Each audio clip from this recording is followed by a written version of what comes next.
kufungua mlango wake pale mtu moyo wake unapokuwa tayari kumruhusu Roho Mtakatifu.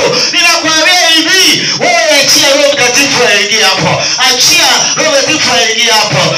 Utauswalea wokovu. Utauswalea wokovu. Utakuja kwa ibada. Nakwambia hivi, kwa nini makanisa yetu hayana kengele? Hayana kengele. Wala hatupiga nganga.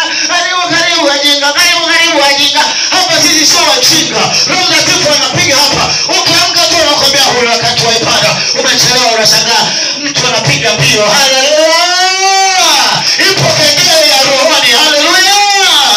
Ipo kengele ya Roho Mtakatifu. Tena tunasibisha kuja kwenye ibada. Na ndio maana Jumatano tupo, na ndio maana Ijumaa tupo. Ukisema damu ya tupo, ukisema system tupo. Huko kuna kufurukuta, yupo aliyefurukuta, anaitwa Roho Mtakatifu. Akiingia ndani yako anapindua meza. Haleluya! Anapindua meza, unakuwa mtu mwingine. Bwana Yesu asifiwe. Nani ananielewa? Nani yuko tayari kumpokea?